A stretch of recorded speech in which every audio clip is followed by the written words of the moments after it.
Yes, so second part of vector algebra where you have to form a base for the vector algebra. So scalar triple product is distributive. Remember this 2 points. Scalar triple product is distributive and vector triple product is not commutative. So you already know distributive and commutative. So just remember these 2 points. Now we will come to a very important concept, that is gradient. So in vector algebra there are three things which are very important. One is gradient, second is divergence, and third is curl. So let us talk about what is gradient. So suppose we consider a mathematical function f of x, a function of only one variable x. So if we take the quantity df upon dx, that is derivative of function with respect to x, it indicates how rapidly the function f varies if we change the variable by very small quantity. So basically we are looking at df, it is equals to df by dx into x. Dx will cancel, I will get this df only. So I have written it this way. So this tells us how f varies by an amount df as x changes by an amount dx. Okay. So now suppose this is the one-dimensional thing. If I consider a scalar function that depends upon all the three variables and it is represented as phi of x, y, z in a certain region of space. Since the derivative is the proportionality factor, it gives us the information how fast the function changes over the infinitesimal small region. So here we are looking at the three dimensions, dx, dy, dz. So if we have to talk about the three-dimensional thing, we go for a gradient. Gradient basically means change in one parameter with respect to the other. So there is an operator, this del triangle, it is called as del operator, or it is also called as nabla. So this del operator, it is given by I del by del x plus j del by del y plus k del by del z. Del is called as gradient of the scalar function phi, and it is a differential operator known as del operator, or it is called as nabla. Okay. It is a vector. So this del operator, it is a vector quantity. It is a vector with three components, x component, y component, z component. But only the operator has neither magnitude nor direction. So if I am taking only operator, it will not carry any meaning. Suppose we take only plus sign, if we take only minus sign, if we take only division, only multiplication, it doesn't carry any meaning unless I have numbers to operate on. Suppose I say plus, it is not carrying any meaning unless I say 2 plus 3. Or if I say multiplication, it is not carrying, because these are the operators. They don't carry meaning unless there is a function associated with it.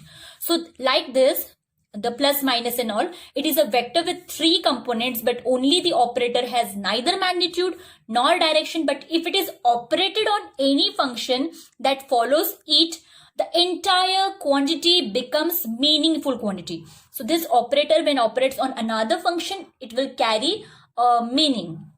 This operator was first introduced by Hamilton. Okay. So let us talk about the important properties of del operator. So now when this del operator, it operates on a vector via scalar product. So this is important. It is operating on a vector via scalar product. We get a scalar. So this is very important. Properties of del operator are very important. If you will do these three properties, you will be able to solve problems based on gradient, on divergence, and on curl. So when del operator operates on a vector via scalar product, we get a scalar, meaning this is the del operator, which is a vector. It operates on another vector. There is a dot product. Scalar product means dot product.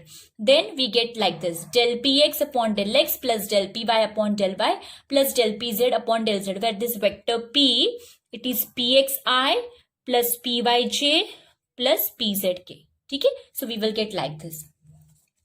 The cross product of del operator with another vector is a vector. What we are taking? Cross product of del operator with another vector, we get a vector quantity. So I am taking del operator, taking a cross product with another vector. So it will be we can write it in the cross product, we can write in the determinant form, ijk. Components of del are del by del x, del by del y, del by del z, and components of p are px, py, pz. So if we solve this, we are going to get vector quantity. And third is, if the del operator acts on a scalar function phi, we get a vector. So grad phi, here it is not a dot product, यहाँ पे dot product है. This is a dot product. Here I am operating a operator on a scalar function. ये scalar function है. Dot product दो vectors के बीच में होता है. Here phi, it is a scalar function, so there cannot be a dot product. This is simple product, simple multiplication. So when del operator operates on a function, scalar function phi, we get like this: I del phi by del x plus j del phi by del y plus k del phi by del z. So here we are getting a vector quantity. So this is simple multiplication, and here in case of dot product you get a scalar. Okay, so this you have to, because mostly the students get confused when they talk about divergence and gradient. So this is nothing but what you have is divergence, and this thing which you have is gradient. Okay. Now let us talk about divergence of a vector point function. So consider a continuous differentiable vector function v. It is represented as v of xyz and is differentiable at all points xyz in a vector field in certain region of space. So suppose divergence of v we want to show, we can write it as divergence v or del dot v. Just now we have seen this del dot v, del dot p के form में देखा था, it is same.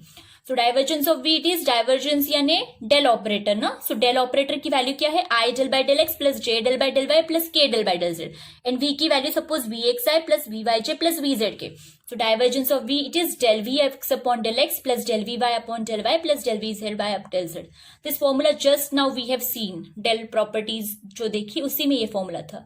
It is just written in the form of v.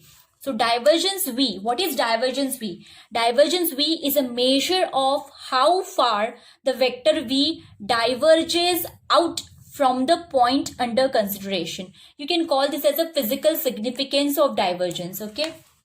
So let us try to understand what is the meaning of this. Divergence of a vector point function can be interpreted geometrically as shown in figure by means of simply arrows at a few representative locations. So these are the figures related to divergence. ठीक है? This is called as physical significance of divergence. ठीक है? So now look at the figure A. What is happening here? The arrows are going out. So figure A, the arrows from a central point P are pointing outwards, hence it is said to have positive divergence. Imagine a creation of an electric field E by positive charge at point P. It represents the expanding field produced at that point. This is what we do in case of electrostatics, electrodynamics. So that is how we use divergence. Figure B. In case of figure B, the arrows are going inwards. This is point Q. So figure B represents negative divergence. And since arrows are pointing in. If arrows are pointing in, it is negative divergence. If arrows are pointing outwards, it is positive divergence. Example, electric field produced due to negative charge Q. The lines of force ends or converge at that point. So that is what divergence mean here. Now look at the third figure C. यहाँ पे arrows are going this way, going to the right side. So what is the meaning of this? What will be the divergence for this? It is said to have zero divergence. So figure C shows the zero divergence at a point in space. This either indicates that there is no source of field or the field entering the region and leaving it are of equal rate. One thing, zero divergence यानी there is no source of field. एक तो ये हो गया. If there is no source of field, then the divergence will be zero divergence. And second is field entering the region and leaving it are of equal rate. That is another thing. This special case of zero divergence is known as solenoidal field. And the vector which satisfies the condition divergence of v equals to 0, that vector is called as solenoidal vector. So this is very important. If divergence of any vector, it is 0, that vector is called as solenoidal vector. if there is a field for which there is a zero divergence, that field it is called as solenoidal field. So this is the concept of gradient and divergence. Thank you so much. Come to a very important point, that is curl of a vector function. Curl of v, it is given as grad cross v. Cross product of del operator with vector v. The curl of v also called as rotation of v. Remember this. Curl of v is also called as rotation of v. Curl of a vector is also a vector. So these are the points to be remembered. If you take a curl of a vector, because see, it is a, this is vector, we are taking cross product. That is how we are going to get another vector. It is a measure of rotation of v around the particular point over a small volume. What is curl? Curl, it is a measure of rotation. Okay. So in other words, it gives the rate of change of field in a direction perpendicular to the field. Now, if the vector field has a curl, then it is called as rotational vector field. अगर कोई field है जिसे there is some value of curl to it, then that is called as rotational vector field.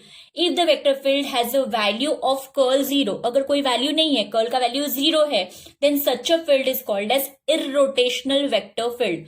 Rotational vector field means it has some value of curl, and if the value of curl is 0, then that is called as irrotational vector field. In rotational vector field, the motion is such that the velocity has a curl, and therefore the particles of the body are set into rotation. But if the curl of velocity is 0, and velocity is assumed to be same everywhere, and the motion is irrotational. Okay, so if curl of a vector, it is 0, that means del operator cross of vector v, it is 0, then vector v is called as irrotational vector. So this you have to remember. अगर divergence ये होता है, divergence is 0, we say that the vector is solenoidal. If curl is 0, we say that the vector is irrotational vector. Okay, thank you.